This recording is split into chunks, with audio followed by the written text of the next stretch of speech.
வணக்கம் மக்களே, நான் உங்க பாலா. இன்னைக்கு நம்ம எங்க வந்திருக்கோம் அப்படின்னு பாத்தீங்கன்னா, சென்னை கோயம்பேடுல இருக்கக்கூடிய தேமுதிக கட்சி அலுவலகத்தில் இருக்கக்கூடிய கேப்டன் விஜயகாந்த் அவர்களுடைய நினைவிடத்துக்கு தான் இப்ப நம்ம வந்திருக்கோம். கேப்டன் விஜயகாந்த் அவர்கள் இறப்புக்கு அப்புறம் செஞ்ச சாதனையை நம்ம போன வீடியோல பார்த்தோம். அதுக்கு முன்னாடி அவர் என்னென்னலாம் பண்ணிருக்காரு அப்படின்றத இந்த வீடியோல நம்ம பார்த்தோம். கேப்டன் விஜயகாந்த் அவர்கள் கிட்டத்தட்ட 150 படங்களுக்கு மேல நடிச்சிருக்கிறாரு. திரை வாழ்க்கை முழுக்கவுமே தமிழ் திரைப்படங்கள்ல மட்டுமே நடிச்ச மிக சில நடிகர்கள்ல நடிகர் விஜயகாந்த் அவர்களும் ஒருவர். நடிகர் சங்கத்துல ஒரு பெரிய மாற்றத்தை ஏற்படுத்தியதாலும் அவருடைய 100வது படமான கேப்டன் பிரபாகரன் படத்தில் நடிச்சதாலும் இவரை கேப்டன் அப்படின்னு செல்லமா எல்லாரும் கூப்பிடுவாங்க. கேப்டன் விஜயகாந்த் அவர்கள் நடிகர் சங்க தலைவராக இருந்தப்பதான் நடிகர் சங்கம் கடன்ல இருந்து மீண்டிருக்கு. குறைவான ஊதியம் பெறக்கூடிய நடிகர் சங்க உறுப்பினர்களுக்கு இவர் ஓய்வூதியத்தையும் கொண்டு வந்தாரு. இவருடைய படங்கள்ல புரட்சிகரமான கதாபாத்திரங்கள்ல நடிக்கிறதுனால இவரை புரட்சி கலைஞர் அப்படின்ற பேராலையும் அழைக்கிறாங்க.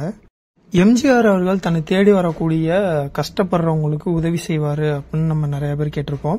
அதே மாதிரி கேப்டன் விஜயகாந்த் அவர்களும் ஏழை குடும்பங்களுக்கும் தமிழ் திரைத்துறையில நலிவுற்ற நடிகர்களுக்கும் தேடி போய் உதவிகள் செஞ்சிருக்கிறாரு. இதன் காரணமாக தான் இவரை கருப்பு எம்ஜிஆர் அப்படின்னு கூட சொல்லுவாங்க.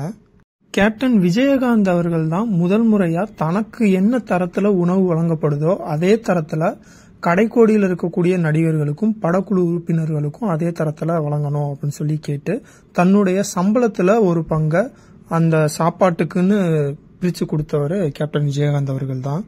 M.A. காஜா அவர்களின் இனிக்கும் இளமை அப்படின்ற படத்துல இவருக்கு வாய்ப்பு தந்தா மதுரை ஏரியாவை வாங்கிக்கிறதா சொல்லி மதுரை சேனாசி பிலிம்ஸின் முகமது மசூர் அப்படின்றவர் இந்த படத்துல வில்லன் வேடத்தை கேப்டன் விஜயகாந்த் அவர்களுக்கு வாங்கி தராரு.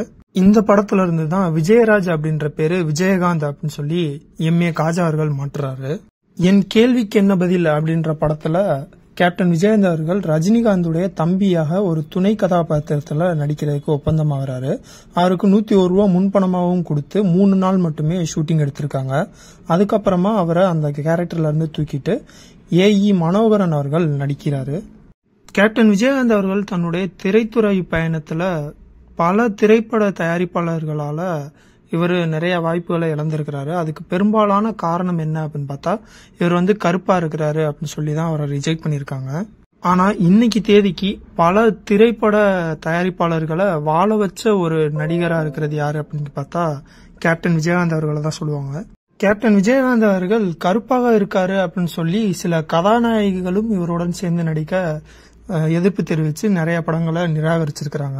கருப்பா இருக்காரு அப்படின்னு சொல்லி எவ்வளவு இடங்கள்ல நிராகரிக்கப்பட்டாலும் இன்னைக்கு கருப்பு எம்ஜிஆர் அப்படின்ற அளவுக்கு எல்லாராலையும் போற்றப்படக்கூடிய ஒரு ஆளாக கேப்டன் விஜயகாந்த் அவர்கள் இருக்காரு. எதனால் நீ நிராகரிக்கப்படுகிறாயோ அதனாலேயே நீ வெற்றி பெறுவாய் அப்படின்றதுக்கு கேப்டன் விஜயகாந்த் அவர்களும் ஒரு உதாரணம். இதே மாதிரி மேலும் ஒரு நல்ல வீடியோல உங்களை சந்திக்கிறேன். அதுவரை உங்களிடமிருந்து விடைபெறுவது உங்கள் பாலா.